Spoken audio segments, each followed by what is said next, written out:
Bonjour à tous et bienvenue dans cette vidéo. Aujourd'hui, nous allons voir comment gérer sa base de données avec l'outil Liquibase. Mais avant de commencer à manipuler, je vous propose de voir ensemble quelles sont les problématiques auxquelles Liquibase apporte une réponse intéressante. Allez, c'est parti. Afin de vous aider à mieux appréhender les problématiques traitées par Liquibase, je vous propose de contextualiser un petit peu tout ça. Nous sommes ici dans le cadre d'une application classique où nous trouvons trois composantes majeures. La partie écran, représentée ici par une application SPA écrite en Angular, la partie back-end, destinée à fournir des web services de type REST et étant représentée par une application Java Spring, et pour finir, une base de données relationnelle contenant les données manipulées au travers de nos web services. Comme on dit souvent, rien de nouveau sous le soleil. La structure de notre application étant décrite, je vous propose maintenant de nous focaliser sur notre composante back-end, qui est notre application Java Spring, et notre base de données relationnelle. C'est effectivement sur ces deux briques que l'outil Liquibase va intervenir. Voilà, nous y sommes, nous travaillons ici en mode agile, et nous avons un client qui souhaite ajouter de nouvelles fonctionnalités.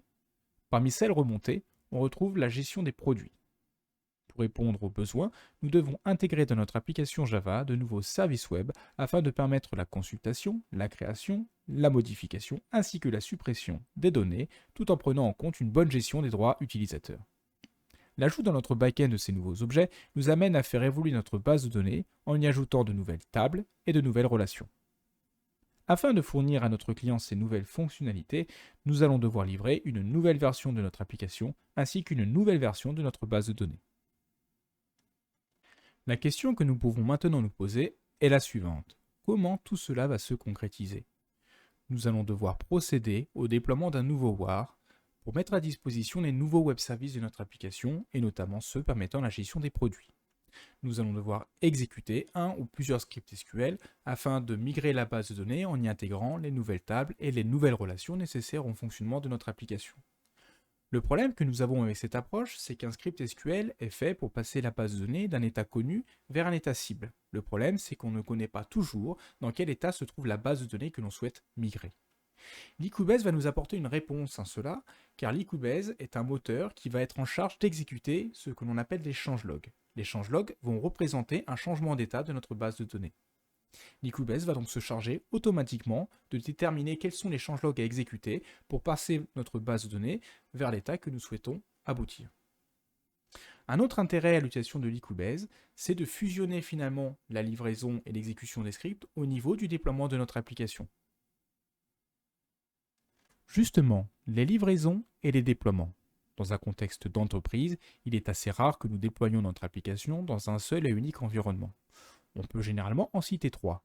L'environnement de développement, qui est réservé aux développeurs, c'est l'environnement sur lequel les tests d'intégration vont être réalisés.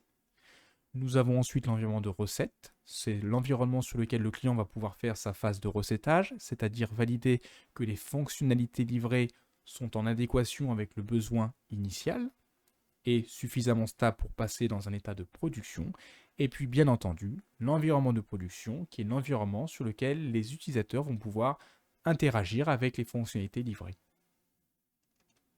Sur chaque environnement, nous pouvons être confrontés à un état différent de la base de données. C'est le cas pour notre exemple. Nous avons ici trois environnements avec trois états de la base de données différents. L'environnement de développement lui est à jour et comprend ces quatre versions.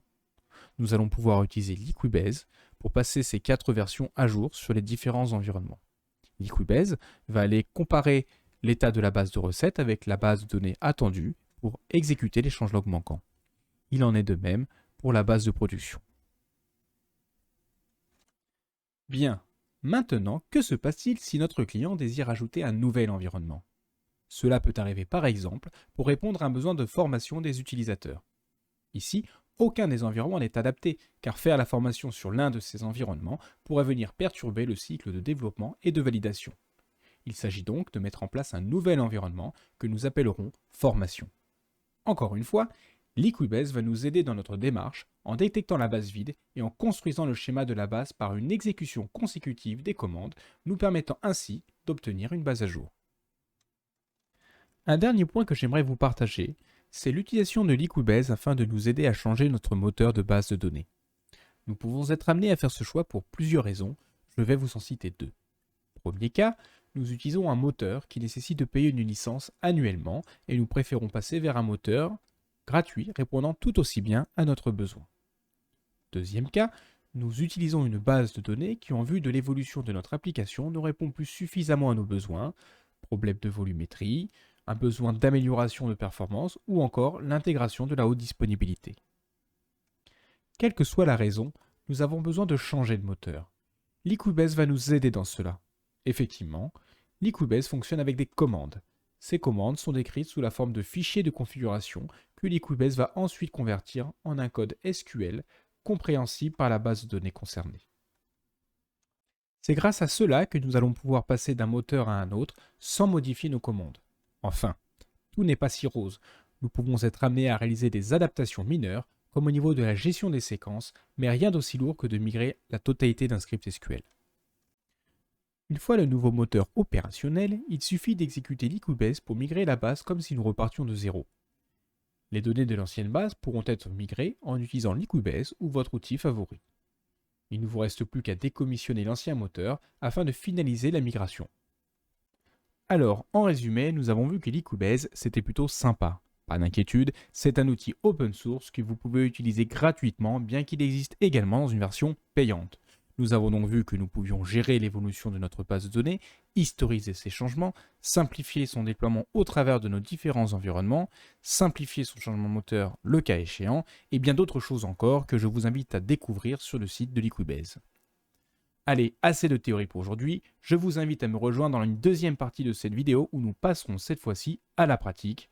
En attendant, je vous souhaite un très bon développement.